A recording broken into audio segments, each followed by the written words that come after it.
Hey nerds, Farmer Jesse here. Welcome to Growers Daily, your daily dose of ecological farming insight. It is Tuesday, January 21st, 2025, and today we're going to talk about the sort of myth of history, what data you actually need to record this growing season, and what tillage does to soil, and why it's important to avoid tillage, at least most of the time.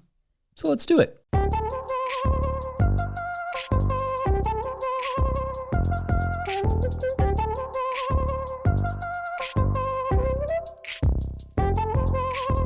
All right, I hope everyone is having a lovely start to your week so far.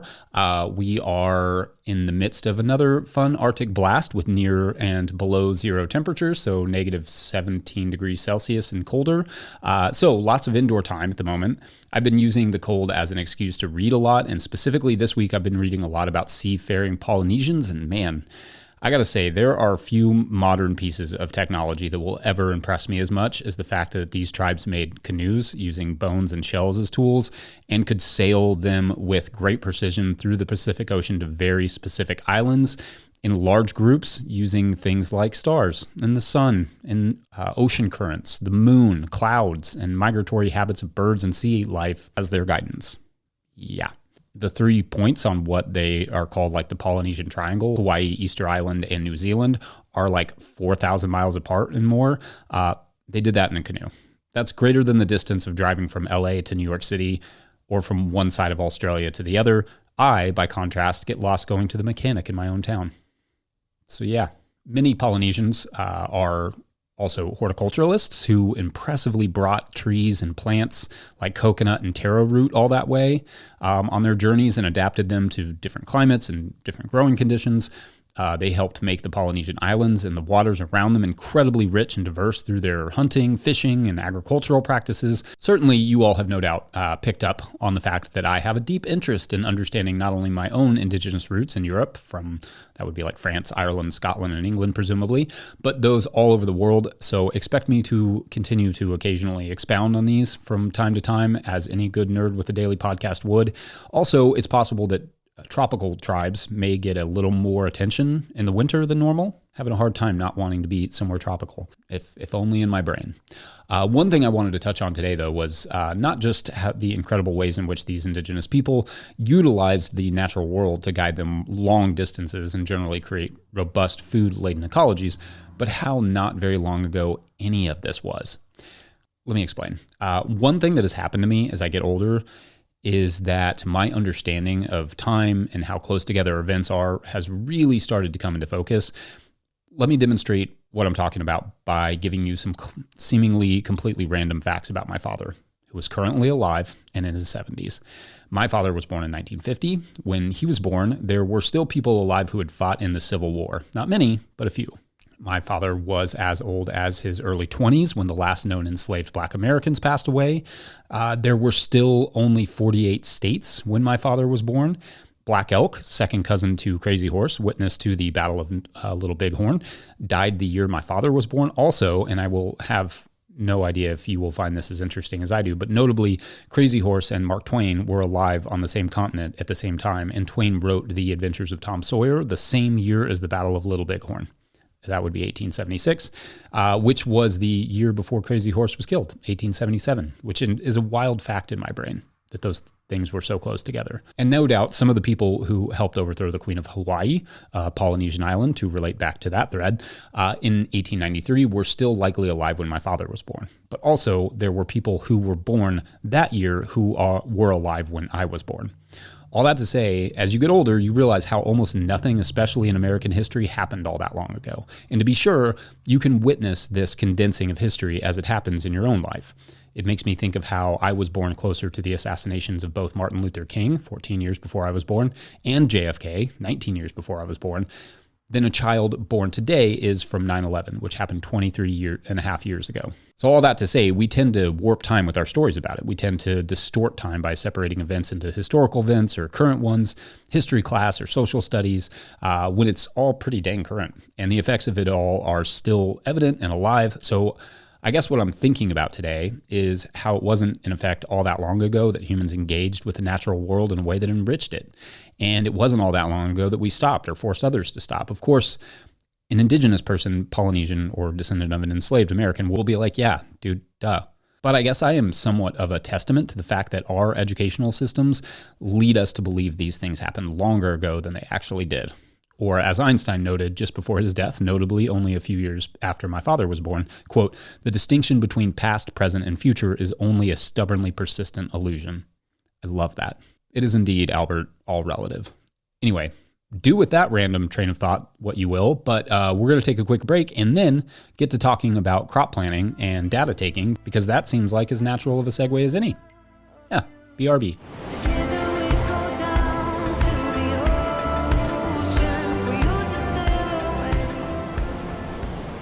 Today's episode of Growers Daily is brought to you by Peaceful Heritage Nursery. If you're looking for hardy and resilient fruit trees, berry plants, or pawpaw trees, then check out Peaceful Heritage Nursery.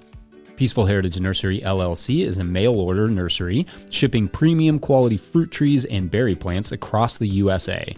They specialize in resilient, non-GMO plant genetics for small growers. Their diverse selection includes berries, cold hardy figs, passion fruit, gumi, mulberry, and much more. They're famous for their diverse selection of premium quality grafted pawpaw trees. 5-star Google ratings and customer testimonials attest to their commitment to excellence in quality and service. Find them at peacefulheritage.com and join their mailing list. Once again, find them at peacefulheritage.com. Use the promo code NOTILL, all caps, one word, for 10% off your first order. All right, back to the show. If you, the listener, are enjoying this content, getting even a small amount of value from it, consider supporting our work over at patreon.com/notillgrowers. I will try to get to questions from everywhere that questions come in, and I do encourage you to ask questions there, YouTube family and whomever else, but I will always get to your Patreon questions. Now, today's Patreon question comes from Patreon member and friend of ours, Mr. Nate Merkel, who writes, quote, "Hi, Jesse. 'Tis the season for crop planning. Care to share your thoughts? Best approaches, structure for season review, anything that you've found works or doesn't over the years. I feel like I have an okay approach, but it's an area of farming I will always feel has room for more conversation and improvement in efficiency and thoroughness. Thanks," end quote. Totally agree. Lots of room for conversation on this one. Okay, so Nate posted this obviously like a month ago, I think, and I've talked a bit about crop planning since then. So, and I know Nate will forgive me for this, because he's my buddy, but I'm going to alter this question slightly to say, what information should we be collecting this season for review at the end of next year? So here's the thing about farming. You could make an entire job out of collecting data when you planted, what the temperature was, what the soil moisture was, the soil pH, your mood when you harvested, your Spotify playlist you were listening to. It's infinite. But in order to refine that information into something useful, an important question has to be asked of, what are your goals? I know I discussed the importance of goal planning in an earlier episode, so I will link that in the show notes. But as they say, it's hard to hit what you don't aim at. So a simple way to start when it comes to figuring out what to monitor is to make a simple goal for each bed, or as it's sometimes called, rent for each bed. I have talked about this before already, but take each growing bed, or if you're growing on a broad acreage, take each acre or plot or field or whatever you call it, and divide your farm budget for the year, all the expenses, including projected labor, by the number of beds. So there are a near infinite number of ways to do this. But if I want to earn $30,000 on 60 beds, I need each bed to earn me at least $500. Now, that gives you a clue as to what information you're going to need to start. And of course, you can refine and adjust your goals as needed. But to match this, you'll need to know how much money you earned on a crop, but also how much labor was spent on each crop. The labor part isn't an obvious data point since you already calculated somewhat for labor, but let's say you make it to the end of the year and you say, well, I hit my numbers, but I had to work till dark every day. Then you can look back at which were the more time-intensive crops and either lean them up or cull them, perhaps replacing them with crops that made a little bit more money and or required a little less labor. In fact, there was a really good thread going in the forum at notillgrowers.com this week about identifying crop profitability that is worth checking out. And I may even do a segment on it soon because it's really good. So you need to know how much time it takes to seed, grow, and or plant a crop. Then you will need to account for any cultivation time and harvesting time, washing and packing, etc. Just get a rough estimate of how much labor went into this, to that crop. And you really can do this pretty loosely with just a few beds of the same crop and then get an average. Like lettuce will pretty much always take roughly the same amount of time of labor to grow. But you don't want to add too much detail here. Just how much labor, how much was harvested, how much money did that earn at market or however you sold it. Those are the three kind of most important things you need to understand. Get those, and then you could start adding in other details like, well, spring and fall lettuce make more sense because I get a really big second cutting. But perhaps summer lettuce doesn't make quite as much sense because yields are much lower and I can't really get a good second cutting. So can I find something else more profitable to slot into those beds, or can I increase the price over the summer to account for the yield loss, etc.? So maybe knowing when you planted and harvested will be helpful to you, or maybe noting that there was a crop you just flat out don't enjoy growing, or your crew doesn't enjoy growing or harvesting. That's also worth noting. Can you improve that experience, or is it better just to cull that item? Next year, as you're doing your crop planning, that will help dictate what you're going to grow and what you're not. Anyway, I think starting with that per bed budget or rent is a good place to start, and then you can decide what information will get you closer to your goal and refine your data collection as your goals or markets change. All right, I know I didn't directly answer that question, Nate, but maybe I sort of did. Otherwise, we're going to take a quick break, and when we come back, we will tackle a question I often get about tillage, which is, why is it so bad? And if it is so bad, why do you sometimes recommend it? Yeah, be right back. Today's episode of Growers Daily is brought to you by Harnwah Greenhouses. Harnwah Greenhouses has pioneered controlled environment agriculture since 1965, partnering with market gardeners and farmers across North America to deliver turnkey greenhouse solutions. Their unwavering mission is to support growers' success through innovation and expertise in design, manufacturing, and installation. Harnwah Greenhouses are engineered to withstand high wind and snow loads, providing optimal brightness, increased yields, rapid ROI, and long-lasting durability. With over 20,000 projects completed, they are more than a manufacturer. They are a trusted partner. Their structures foster sustainable, energy-efficient ecosystems that drive profitable, resilient agriculture. In 2025, Harnwah is introducing a new low-tech, high-tunnel model starting at just $2 per square foot, offering open field growers an accessible entry into controlled environment agriculture. Harnwah Greenhouses, leading the way in turnkey solutions for local growers. Learn more at harnwah.com. That's HARNOIS.com. All right, back to the show. All right, so briefly, here's what happens to a garden when you repeatedly till the soil. First, the tiller, depending on the speed it's traveling, breaks apart aggregates in the soil.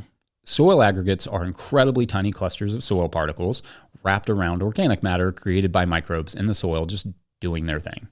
These aggregates store organic matter in the soil for long and short periods of time and are important not only for plant nutrition, but air, for microbial habitat, for microbial food, water movement. Basically, everything the soil needs to be healthy and sustain plant life requires soil aggregation. So when you crush those with a tiller, it rapidly releases much of that soil organic matter. At the same time, the tiller is heating up the soil and whipping in a lot of oxygen. Enlivened by newly freed food and lots of oxygen-loving bacteria go bananas and start to consume the soil organic matter, releasing it as CO2. Now, the Earth is constantly releasing CO2. It's the breathing and gas passing of microbes and other soil-dwelling organisms. In fact, good soil respiration is a sign of healthy soil. However, in healthy ecosystems, plants are usually above the soil to recapture much of the escaping CO2 and turn it into more food for microbes or more plant tissue, or whatever needs to happen in that moment. This is, as we all know, it's called the carbon cycle. It's a function of photosynthesis, which itself is arguably, and by arguably, I mean pretty much inarguably, the most important biological process on the planet. But in a tillage scenario, a lot of the carbon just escapes into the atmosphere because there are no plants there to immediately recapture it, thus losing a lot of the hard work put in by those microbes and plants, not to mention exposing the soil to erosion and killing a lot of soil life and encouraging weeds.